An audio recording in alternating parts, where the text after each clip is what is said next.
I want to thank you all for joining us today. We have over 350 participants registered, which is terrific for today's webinar. Today, we are hosting this event in partnership with LA City Councilmember Paul Krekorian, who has championed procurement reform in the city of LA for many years, and the city's Chief Procurement Officer and Chief Information Officer. The webinar is planned to help inform diverse businesses and prime contractors about the new and improved procurement platform that is now underway. As many of you know, this effort at reforming the City of LA Business Assistance Virtual Network, better known as BAVN, into a regional platform for public and private procurement opportunity targets local underserved small businesses. This has been a priority for the Los Angeles Business Council and our members for many years, having looked at successful business models and best practices nationally and internationally. All these programs have a few successful characteristics in common. They focus on marketing and outreach to small, diverse businesses ready to go. They streamline and simplify access to procurement portals, and they create an ease of navigating within the portal itself, having centralized the regional procurement opportunities. We crossed a major threshold last summer when, in the midst of COVID-19, the city adopted and budgeted for this new upgraded system that will help make it easier for all of you to access, use, and provide a wider range and access to a wider range of regional procurement opportunities. We are honored to have Brad Cox, Senior Managing Director, Trammell Crow Company, and the Chair of the LABC Institute, moderating today's conversation. Brad has served as a member of the Chief Procurement Officer's Task Force and has been integral in supporting and informing our Institute research and advocacy for this program. At the end of the presentations, we will have time for Q&A. I encourage all participants joining today's call to submit your questions using the Q&A function at the bottom of your screen. We will try to get to as many questions as time permits. For key questions that we do not have time to address, Councilman Crickorian has graciously agreed to review the questions and send written responses. You can also go to the LABC website. We'll put the website in the chat function to view this webinar or share it with your colleagues. It is my pleasure to introduce a champion for business in LA, Councilman Paul Krekorian, to talk about this effort and what it means for diverse small businesses in LA. He is the chair of the Ad Hoc Committee on Job Creation and has held multiple hearings on this regional small business procurement initiative. The councilman also serves as the chair of Budget and Finance, vice chair of the Housing Committee, and sits on the Energy, Climate Change, and Environmental Justice Committee and the Trade, Travel, and Tourism Committee. He is busy. We would like to congratulate him on the success of his new teeny home village with cabins designed as temporary shelter for homeless in his district. It is a successful model for the rest of the city, designed to be affordable and supportive to its residents. Councilman Crickorian is a third-generation San Fernando Valley resident. He graduated from Cleveland High School, then USC, and holds a UC Berkeley law degree. From the initial vision of a small business component for the 2028 Olympics to the comprehensive overhaul of the entire system, Councilman Crickorian has worked diligently to keep this effort moving forward. The councilman will help brief us in the city's progress and give us his vision of this reform and what it means to the LA region. Please welcome Councilman Krekorian. Wow, thank you very much, Mary. What a beautiful, generous introduction that was. I appreciate it very much. And I appreciate LABC bringing us all together for an update on where we are with BAVN. This is a game-changing opportunity that the city has right now. And LABC, of course, has been at the front edge of this throughout and has been one of the driving forces in ensuring that we get to this point. So I want to thank you, Mary, and everybody at LABC and Brad and everyone else for having gotten us to this really important point. This has been a big priority of me since I've been in public life. I'm the son of a small business person who had a kind of a micro business in the San Fernando Valley, never had more than 4 or 5 employees. But that was enough of an opportunity for my dad, who was a high school graduate, went off to fight World War II and didn't have an opportunity to go to college, that was enough for him to be able to provide a good life for my family. And it's really important to me that we make Los Angeles the kind of place where business people with dreams can flourish and continue to provide a good life for their families. And right now, especially in the midst of the COVID global pandemic, I know that a lot of people in the business community and throughout our society are really disheartened. And the economic impact that we've had has been unprecedented. And so this is a disturbing, anxious time for everyone. But I'm going to say this too. I've been the budget chair now I'm going into my 9th year as the budget chair. And I very well remember where this city was in the aftermath of the Great Recession. And when the global economy collapsed in 2008, we similarly felt very desperate. And as we felt as though we were in a dark chasm that we would never be able to really climb out of. And in fact, the recovery was slow for a couple of years. But once we got rolling, we turned around a situation where the city was teetering on the edge of bankruptcy to a situation where we were flush. We had a balanced budget. We had the largest reserve in the history of the city. We were able to begin restoring services. And all of that was being driven by the recovery of the business community in Los Angeles and the restoration of our economy and people going back to work. And we outpaced the county, we outpaced the state, we outpaced the United States in the extent of our recovery. And within a few years after those dark times, we were breaking all records for business gross receipts, for business starts, for traffic through our ports, container traffic through our ports, for tourism, for hotel stays, for traffic through LAX. By every measure, the economy of Los Angeles was absolutely booming before COVID hit. And I'm confident that as we get through these next couple of very difficult years, and it probably will be at least a year or two of continuing struggle for many. But once we get through that, we have a real opportunity now to have the kind of recovery that we had then and then some. Because with the help of the federal government, with the help of others in COVID response, we have an opportunity really to seize this moment to make it an opportunity to build an extraordinarily successful economy during our time of recovery. And Los Angeles, I think, will benefit disproportionately from that recovery. So how do we make sure that everyone gets to participate in that recovery and ensure that all businesses get an opportunity to flourish? Procurement is a big, important way to do that because the city itself spends hundreds and hundreds of millions of dollars in procurement.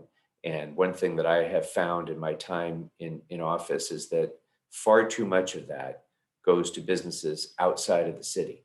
So we have focused a lot of efforts, including the local business tax incentive and other steps that we've taken to try to bring more of that procurement into the city of Los Angeles, where it'll help our local economy. But we continue to face significant barriers, especially for small businesses, especially for diverse businesses. Procurement has a lot of barriers to entry when it comes to the city of Los Angeles. Among them, lack of awareness. It's very difficult for a small business that doesn't have a full-time lobbyist working in City Hall to be aware of what the opportunities for procurement are, especially when those opportunities are fragmented among our various departments and agencies. So very difficult for a small business to keep up with all that and even be aware of what's going on.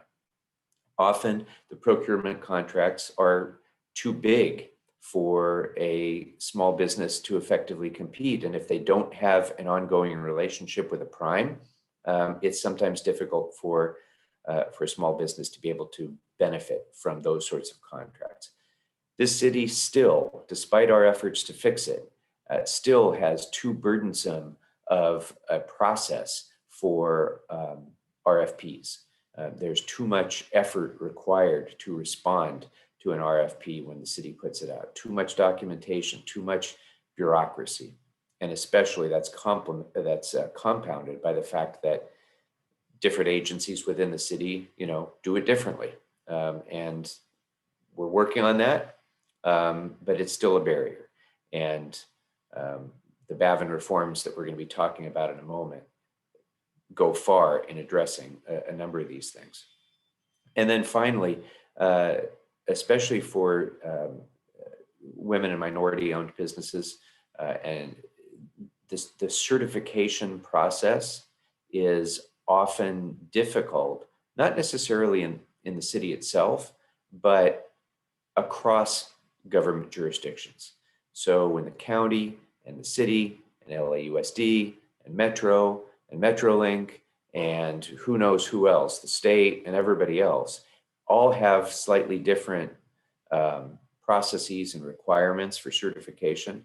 That's an extraordinarily onerous burden on a small business. And if it were unified and if it were made more seamless across governmental boundaries, it would create tremendous opportunity for more engagement by a more diverse set of contractors for government services. Now, we have in government contracting, and by the way, I serve on the board of Metro as well and of Metrolink. And some of those contracts are massive, just like some of the city's contracts are massive. And often we get the same responses from the same prime contractors to those contracts. And it's usually quite a small number of responses. And as we try to emphasize the need for retaining a diverse pool of subcontractors, we're often told, well, we made our best effort and we really tried, couldn't identify anybody, didn't really know, couldn't access enough subcontractors with diverse ownership. And everybody on this call knows that that's nonsense. But it's a recurring argument and a recurring problem. Bavin, again, gives us an opportunity, and the larger effort that we're making with the Compete for LA architecture really gives us an opportunity to begin connecting primes with a much broader list of smaller businesses that want to participate as subcontractors. And it sort of marries the two and connects up those who are looking for subcontractors and those subcontractors who would desperately love to be a part of a larger bid by a prime, but just haven't connected up. So we need to bridge that gap. So I'm really very pleased with the progress that the city of Los Angeles has made in addressing all of these barriers. The work that we did in my ad hoc committee on creating a jobs creation plan has taken a lot of important steps forward. And one of the main things we've emphasized is fixing Bavin, fixing our procurement platform in the city of Los Angeles. And we've gone a long way towards doing that. It is about 20 years in coming, I think, since Bavin was launched. So, every 20 years or so, you ought to try to reboot your platforms and figure out a new way of doing things. And so we're doing that. And I'm really pleased that on this panel, we have our Chief Procurement Officer, Shannon Hoppas, and Ted Ross, both of whom have been absolute champions in listening to the business community, listening to council and listening to all the stakeholders involved in this to try to figure out how can we really make this work in a user-friendly way so that as we move forward, there will never be another small business that feels shut out of the city's procurement process. There will never be another prime contractor who says, well, we just did everything we could and we couldn't figure out how to reach small businesses in order to bring them in. That will be a thing of the past when this Bavin replatforming is completed, and when we really launch the work of Compete for LA. And I'm just going to close on what an incredible opportunity we have before us. And again, during the COVID time, it's kind of hard to see that sometimes. But if you look a little further, if you look towards the horizon on this, we continue to invest right now in the largest transportation infrastructure development program in the United States of America, thanks to Measure M. That's going on now, and it's going to be going on for decades to come. Here in Southern California, we are looking forward to hosting the 2028 Olympics, which will include massive investments of foreign investment and other kinds of spends here in the city of Los Angeles and surrounding areas. We have Super Bowls. We have the continuing investment that we're making in the city and restoring our infrastructure and in the county. So there's a tremendous opportunity of public and public-private investment that will be coming into Los Angeles. And it's exceptionally important that we ensure that small businesses in Los Angeles benefit from those investments. That's what we're working on, and that's what this Bavin reform that we're going to be talking about today is really all about. So I thank you all very much for participating. Thank you again, Mary, for having me, and more importantly, thank you and LABC for your really extraordinary leadership in finding the best practices, bringing them to me and to my colleagues on the council, and really seeing this through so that we can modernize our procurement system once and for all and ensure that the rising tide of our economy truly does lift all boats. Very nice comments. Thank you very much, Councilman Crickorian. It's really a pleasure to have you here with us today. As you know, we truly do value the leadership you've shown on this effort over the last 2 years. I don't think we certainly would be here today without, your focus, the effort and steady commitment you had to this much needed reform. And, it was very important that with your leadership, we were successful in really having the city council and the mayor's office weigh in and really support you in your initiative to get this reform accomplished. Thank you, Brett. And as you mentioned, the challenge out there is COVID-19 has reshaped the budgets and the revenue streams and the priorities that we have as a city. And without you keeping this at the top of the list, I don't think Bavin would have ever come around. And you really pushed hard at the council level, and obviously the team that the city committed to it is top notch, and we'll look forward to hearing from them today. But it's critical in today's world. Small business is really the backbone of our local economy. And unless we can really engage these businesses and help them recover, and most importantly, as we engage them to ensure that we reach out and incorporate the diversity and the minority businesses that make sure that they have their fair share of all these procurement opportunities. And I know that is at the top of your list, as you have shown in the way that you've shaped the program. And we'll have a lot to discuss on the Q&A portion of the session today with anyone that has questions. Please start putting them in the chat function. We will bring those up as we have time and allow during our panel. We'd like to introduce two veterans of the LA City Information Technology and Procurement that have overseen this effort and put a yeoman's amount of work into it and have been deep into the trenches, if you will, to use that term. Shannon Hoppas, who has been phenomenal, serves as Chief Procurement Officer for the City of LA. And of course, many of you are familiar with her here at LABC, as she has participated on our Leadership Council. And she has been tireless in briefing us and keeping us up to speed on the initiative in various sessions over the last couple years. She's been there 26 years, veteran of the city. So this type of reform and heavy lifting is not new to Shannon. As Chief Executive Officer of the City Clerk, she brought about multiple successful systems. She implemented many process improvements that brought consistency, innovation, and transparency to the City of Los Angeles. She was one of the original members of the Mayor's Operation Innovation Team, where she was instrumental in building the case for a holistic procurement approach in the City of Los Angeles.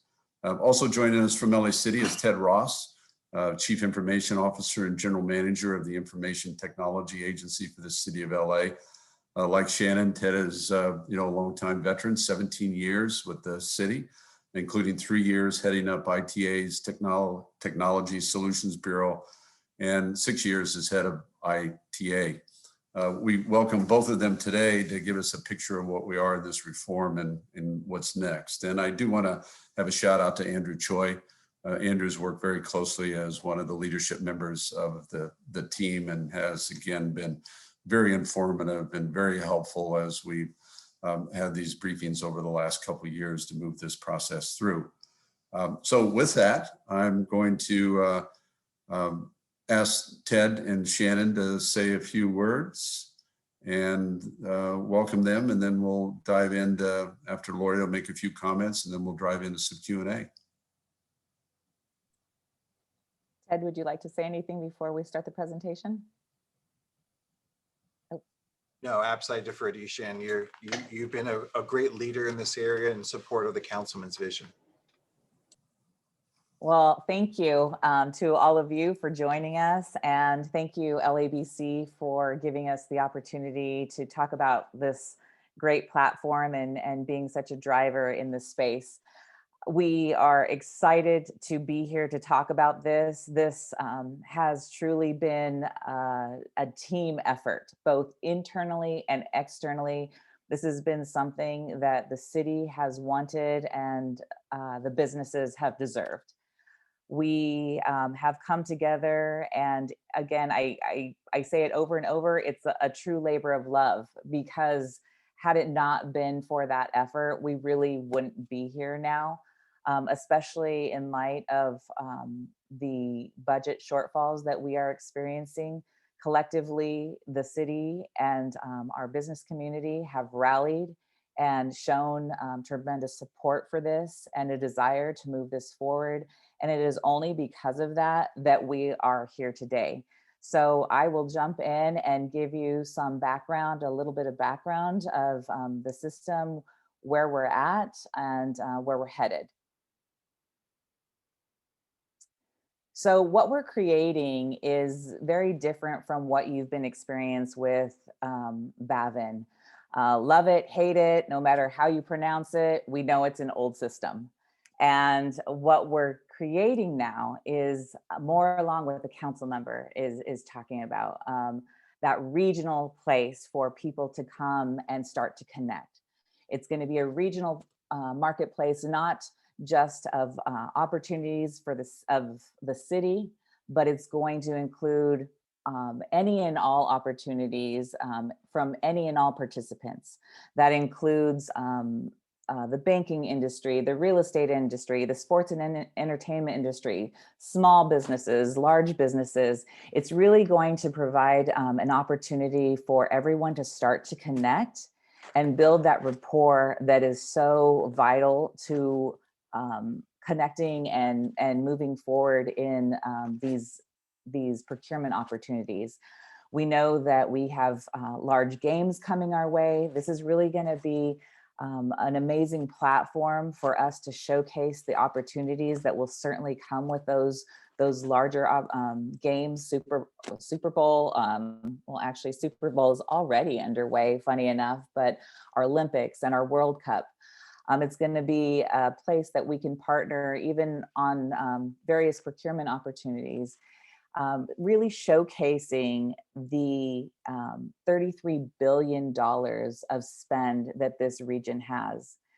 We know the city of LA alone has $4.5 billion of spend, but collectively, we know that number is much larger, and we know if we bring it together into one space, it will make it easier for the business community to realize. So some of the functions and features of this, again, it's going to be that regional marketplace. It's going to have centralized opportunities, or have the potential to do that. It's going to give businesses that social networking capability. Businesses, again, are going to be able to come together and learn of the opportunities that other businesses are bidding for. So maybe a small business is going to be able to track or follow a large business so they can connect with them in the future and build that rapport. We've heard very clearly from the business community, the primes, that many of you form your teams well in advance of what our business inclusion program requires. So we want this marketplace to be something that gives you that leadway to start building those teams of our various small businesses. It's going to be built on nimble technology. It's going to receive regular updates. And that's very different from our current platform, because our platform is old, as mentioned time and time again. It's over 20 years old. So that has made it very difficult to be nimble, to change as the city needs to change and react to our business community. And we feel this is very important because this isn't going to be a one and done. This isn't going to go live and not receive continuous improvement. The goal is, again, for it to grow with our needs and grow with the business community. We're going to have a shared vendor database.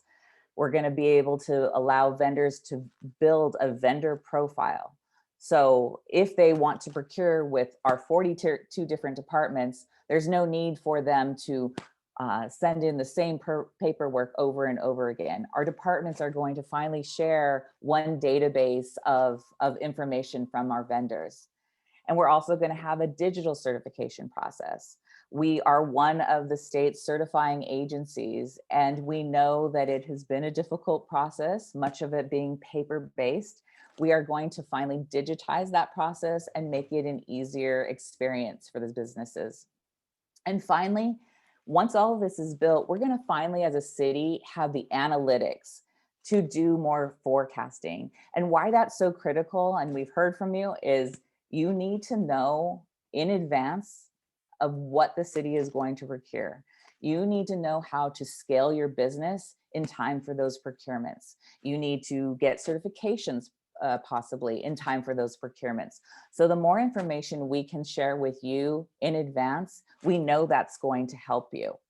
We are going to have more reporting in terms of our jobs and economic impact. That's been very important to the council member and the city as a whole. We want to recognize what this procurement is doing and how much job creation it is providing to our neighborhoods.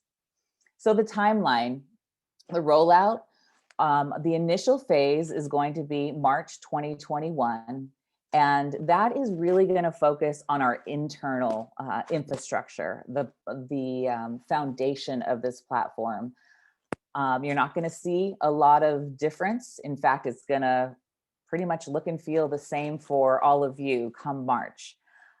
It's really going to affect our internal operations, though. And so we are focused right now there in terms of training and having departments understand what the capabilities of the new system are going to be. Come summer, this is where we want you to get excited. This is where we want help with outreach. We want everybody to know about this platform. This is when the regional capacity is going to take place. This is when the marketplace goes live. And this is when everyone is going to be able to commit or connect. And we hope commit. We need that commitment because it will only be good as those who participate. We need a lot of participation in this place or in this space from the vendor community and companies that are wanting to, agencies that are wanting to post their opportunities. It's really going to only succeed if we all participate in this space. And then spring of 2022, that's when we're going to be able to really look at the metrics that we've built up over this 1.5 to 2-year period, because we don't have a lot of metrics. Metrics are dispersed among 42 different departments, as the council member said, all doing things very differently. We have 8 different procurement systems, again, spread across 42 different departments, all not connected. Nothing's connected. So we're really centralizing the information, not only to help the businesses, but to really help inform the internal policy that the city makes around businesses. And we know that this metrics and the analytics are going to be key to making good policy going forward. So to give you a sense of what's happening on the back end with our city departments, again, we're moving off of a very old platform called Cold Fusion, if any of you are familiar with it. And we're moving on to a very nimble platform, Salesforce. And again, this is behind the scenes. You see the iceberg there. Behind the scenes, we're building that centralized database. So our departments can actually share contracting opportunities as well. And so the city is actually better leveraging and spending our money more wiser. We're going to have a single procurement process through this portal. So we're going to be able to capture all of the activity that happens in the procurement process. We're going to be capturing the analytics from the time a posting is done to time payment is made. And we're going to be able to see that entire process. We're going to know where people or businesses fall off in the process, where things might be confusing, where it might be overly burdensome. And this is going to be, again, key to informing our policy going forward. And again, this is all happening with the bigger goal to create that infrastructure for that regional marketplace come March. So how are we going to make sure we have participation? Well, first, we're going to look to all of you. We need you to spread the word. We need you to help us. LABC has been key to this, as well as so many of our other partners that we have listed here. We're looking to the CBOs, to the chambers, to the CCA, our Small Business Commission. We've looked to our council offices and our mayor's office and our partners such as Meriwether and Williams and LISC and our business improvement districts to really get down deep into the business community, as well as our neighborhood councils and our work source centers. So with that, I think that pretty much takes up my time, but we'd love to entertain any questions you might have. And again, thank you for the opportunity. Thank you, Shannon. Ted, do you want to make any comments or any additions? Yeah, Shannon really hit the nail on the head. And as she mentioned, our ability to migrate from really an antiquated website technology in Cold Fusion, which honestly did a great job 20 years ago. It provided a simple website to be able to make opportunities available, but to migrate to something that we've outgrown many years ago and to migrate to something like Salesforce, it gives us a lot more fundamental capabilities, a lot more of a firm foundation to deliver all the types of technologies and all the types of opportunities that Shannon was describing. So thank you. Yeah. And, we certainly appreciate the look inside of the process and hearing about, the phased approach to the reforms. It's a yeoman effort to change the technology platform and to make the right changes and modifications so that it becomes, as we like to say, user-friendly for us, those, especially people like me that don't spend that much time, on the technology issues, but, as this effort got underway last year, we had several of our LABC members and other local business owners and contractors were invited by Shannon and her team to serve on a task force to weigh in on what businesses felt was needed and most important to the reform and modifications to make it again, a much more user-friendly platform. I was lucky to be on the task force as a voice of a prime contractor looking for a more diverse supplier network. And one of my good friends and longtime fellow LABC members and task force members was Lori Tierney. She's CEO of Tierney Management, a local woman-owned small business. And as we know, probably no other industry sector has been as hit harder than by COVID-19 than small business, and in particular, our diverse small businesses within our community. I'd like Lori to maybe share her thoughts on her process, what she learned during our reform process, how she thinks the modifications and changes will make a difference for her business, and how other small minority women-owned businesses can really benefit from this change. So Lori, a few words from you. Thank you. Brad, thank you so much. Good morning, everyone. Thank you also to Mary and Shannon, Shannon and the team, and Councilman Krekorian for today's panel. My firm, Tierney Management, was founded in 2011, and it's a certified minority-owned and women-owned business in Los Angeles. My grandparents immigrated from Mexico, and grandmother worked in the garment district in downtown Los Angeles, and I was born at California Hospital, so I have a tremendous affinity for Los Angeles and downtown. My firm provides marketing support services to companies in the commercial interior and architectural industries, and well building certification, furniture project management services to companies in the region.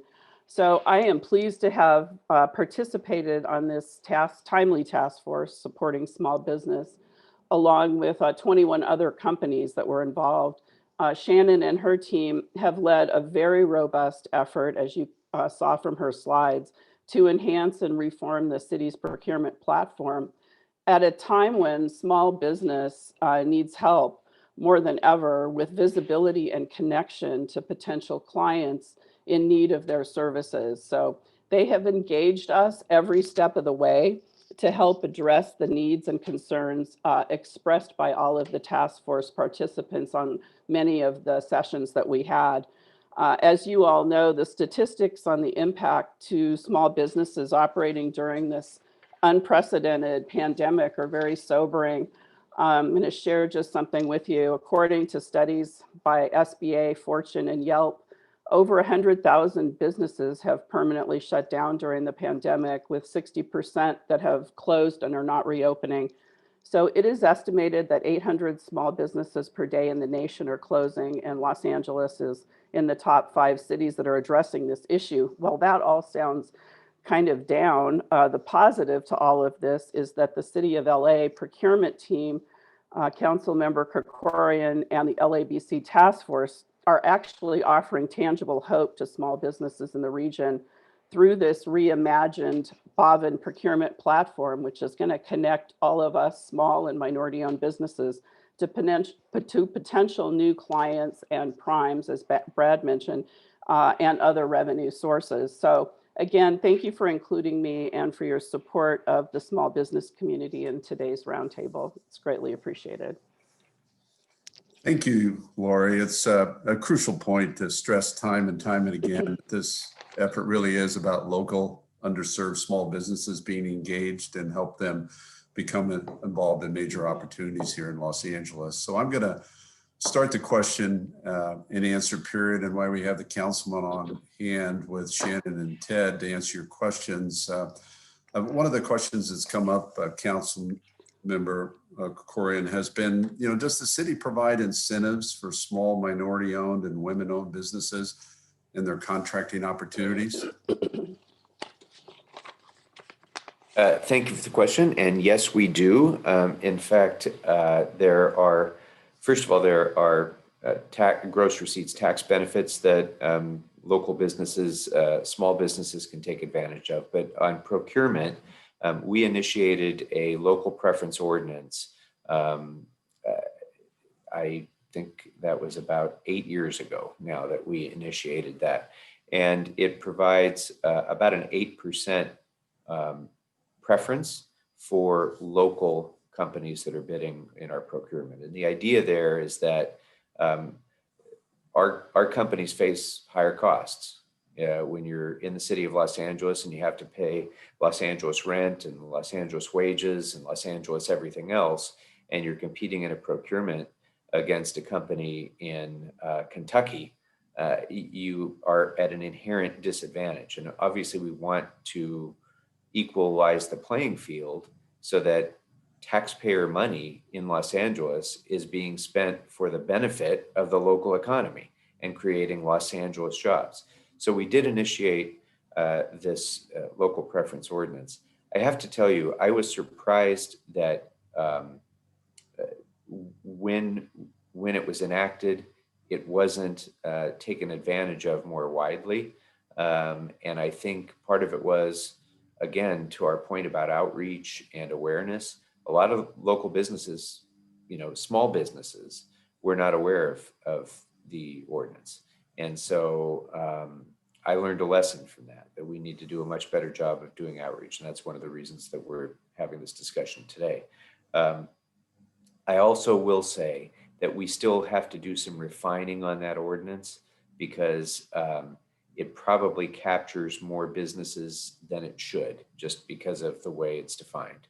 And I think we need to do a little bit more targeted effort of making sure that those who get the preference are truly small Los Angeles-based businesses. And right now, because of legal limitations that we have had in defining the businesses, it's not to my satisfaction, but it's something that we have to continue to develop and work on.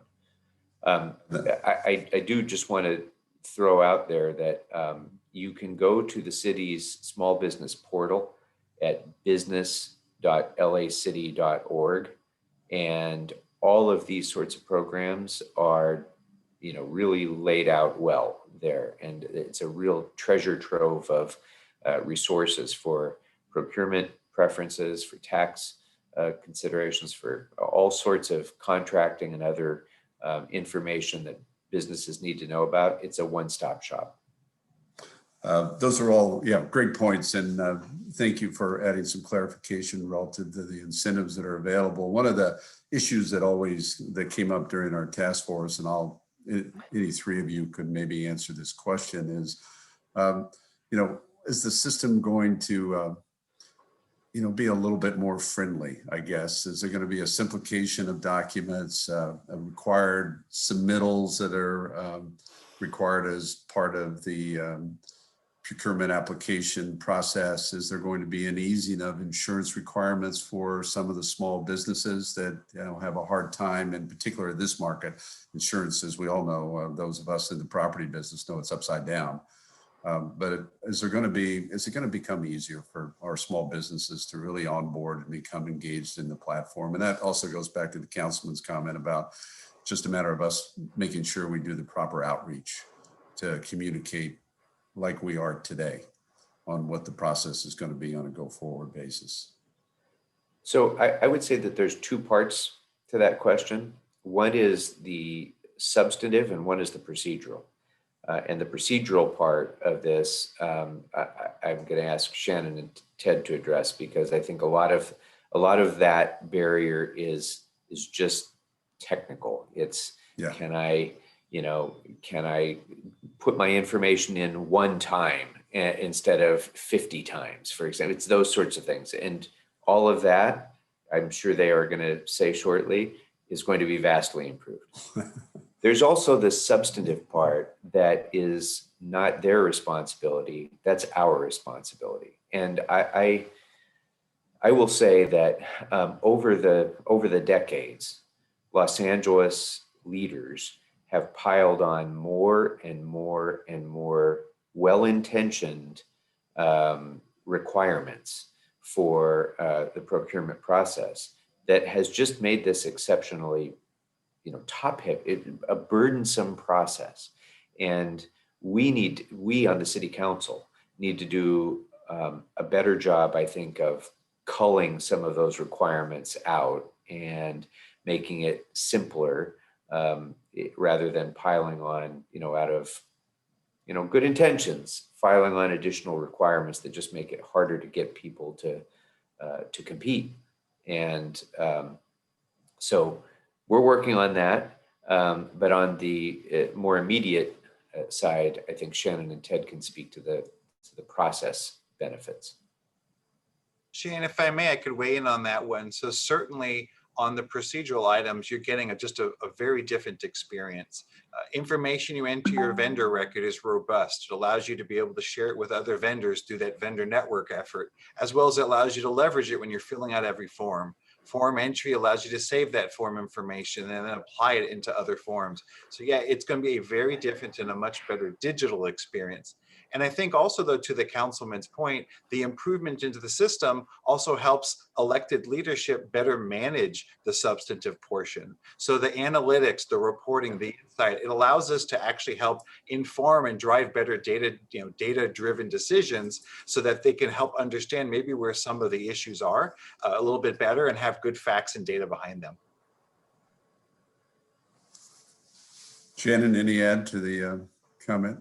No, that got right to the point. It really is a group effort, and we know a lot of our policies are outdated. And to the councilman's point, it's really going.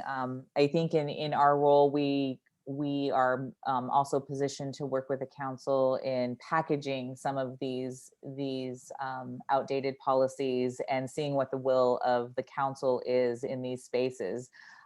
There is a strong desire throughout the city to remove some of these barriers because they also are burdensome internally as well. There's a lot of levels of review. So it's shared across the businesses and the city as well. So again, a strong desire to really revisit these things. And I think, again, once we have the analytics, I mean, we keep saying it over and over, that's going to be the best indicator of how we move forward and in what way. Brad, if I can just add one other please. aspect to that. Again, over the years, unfortunately, small business has really lacked a voice in City Hall. Big businesses tend to have a voice. They hire the right people, they have lobbyists, they have lawyers, they have expediters, they have all the, the crew of people who come in and shepherd things through City Hall. But small business people are working until, all hours. And they don't have time to come down and provide public comment at city council meetings and do all the other things. So a few years ago, realizing this, I initiated a process to create the city's first small business commission.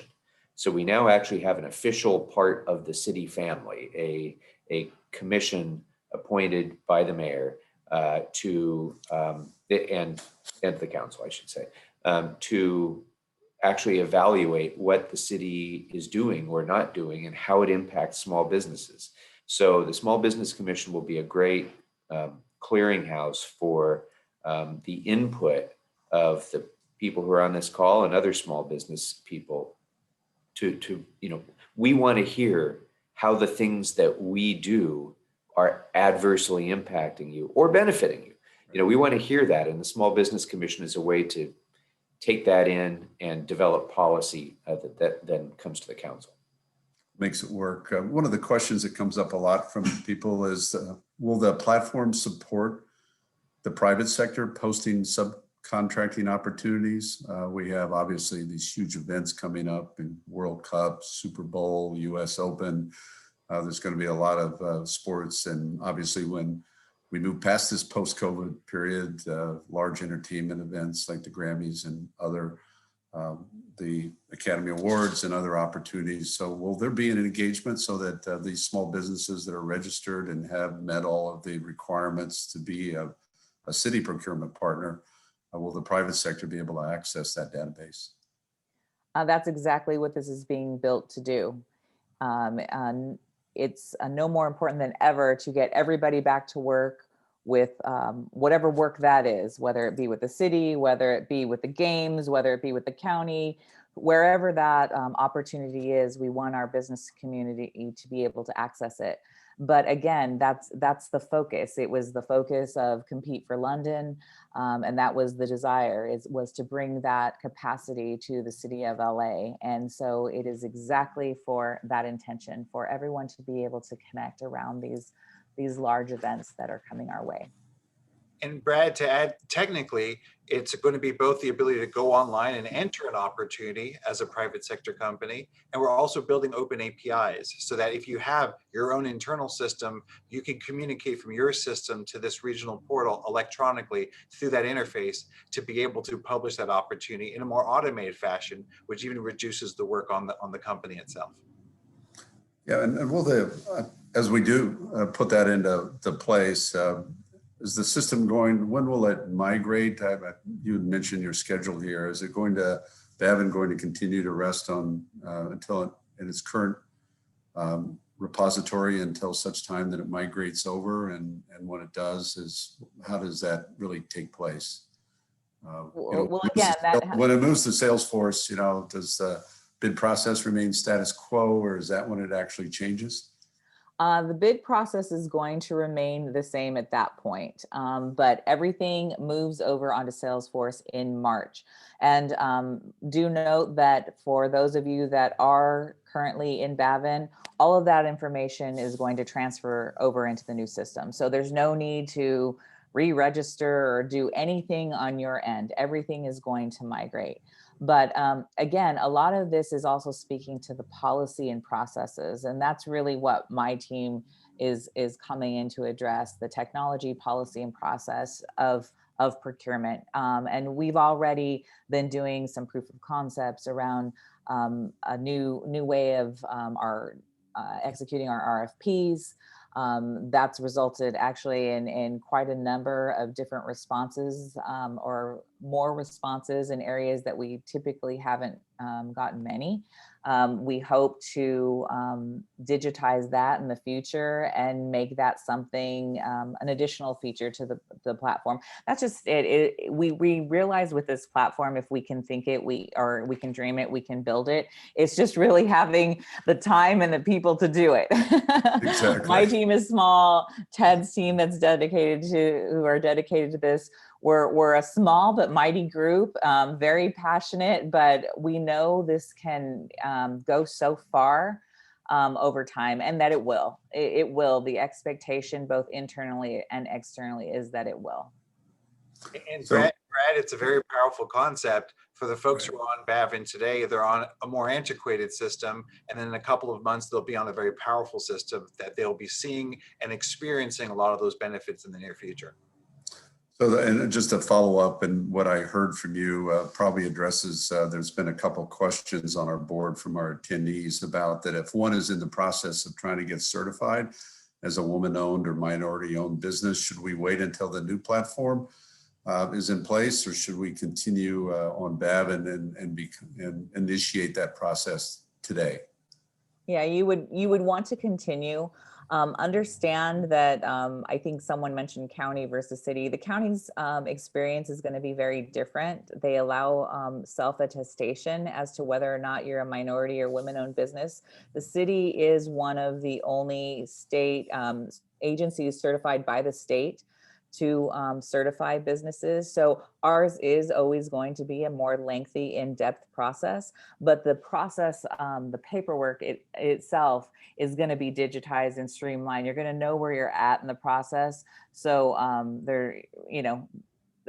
you're aware of, again, where you're at in the process, and it'll be clear to the Bureau of Contract Administration how many people are in the queue and how many need to be certified. So that process, they've been excited about it. That process is also going to be included in this platform. And I would assume, and if you could, one of the other questions that's popped up a couple times is just historically, the comment has been made that it's been difficult to track upcoming opportunities that are going to be released from the various city agencies or prime contractors that have registered with the city for an upcoming, whether it's an RFP or an SOQ or various other business opportunities. How will that be enhanced to help address the opportunity to become involved in the processes and basically, set your table to be prepared for it? Right. We're really excited about this feature. We're going to build into the system the ability to do forecasting. We have forecasting in some of our departments. I believe DWP does some of it, engineering does some of it, but we don't collectively as a city do it because we just don't do it. But what we're tying it to, what we're looking at is the budgeting process. So we're trying to tie the budgeting process into the procurement process. So as soon as a department has identified, some departments know well in advance at the time of budgeting that they are going to do X amount of procurements throughout the year. Some departments don't. Some departments are not don't operate that way. Yeah, But a lot of more departments- reactive than planning Right, sometimes, right. but But a lot of that's a different discussion in a different panel. But a lot of departments that do know at the time of budgeting, we're going to be able to take that information at that time and start communicating it out to the businesses. Fabulous. So they know in advance, or as far in advance as we know, that these departments are going to procure, and that will hopefully give them the time to build their teams, connect with the small businesses, and scale their business in time to compete for these procurements. Really excited about that part. Yeah, no, it's we're obviously all very excited about it, and that's a fabulous feature that will enhance it. I think as we're getting close to wrapping up here, I'd like to just ask Shannon and Ted to share any thoughts that they might have, and then we'll have the councilman wrap it up. Shannon, if you don't mind, as the technical lead on this project, I'm extremely excited. I'm born and raised in LA. I've worked in city government a long time, and honestly, I'm a big stakeholder myself. My department does IT contracts, and we feel and experience some of the very same issues, just from a different side of the line. We're excited about building a very modern platform. I have to really give a shout out to the councilman on his leadership. You know, we're in the middle of severe economic distress, and there's a lot of projects we're not able to work on. But this one has been so important to the councilman and so important to the mayor's office that they have kept a steady course on this one, even in the midst of all the other issues we encounter, because I think they understand the impact of this for the COVID recovery. And so we are here, and we're dedicated to build and provide the very best technology, and we appreciate the leadership of Shannon and the councilman's office. Shannon? Yeah. And as you know, I'm a longtime city employee, and I've had the privilege of being able to work on a lot of projects throughout the city, but I hold this one near and dear, as does my team. And we are so excited and honored to be able to work on this.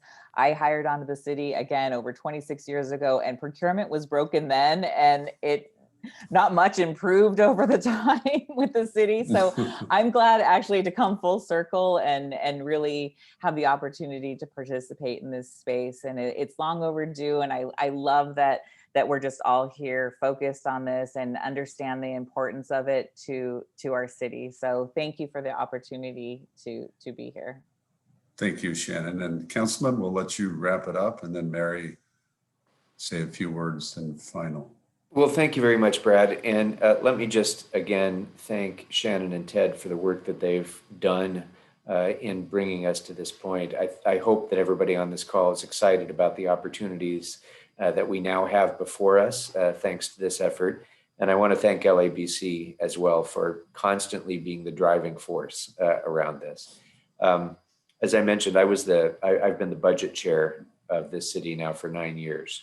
And we're facing a situation in the city where basic city services are really being threatened by the state of our revenues because of the state of the economy.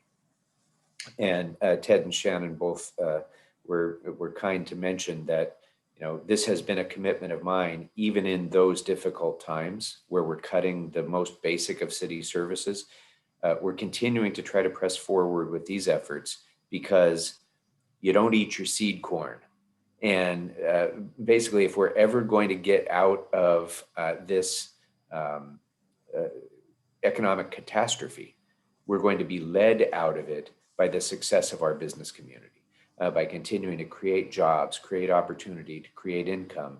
And the effort that we're talking about with Bavin is critical to that effort. So I'm looking forward to continuing to work with LABC and all of the folks on this call to ensure that this city continues to be a place that welcomes business and that helps business thrive, because that's in everyone's interests. Yeah.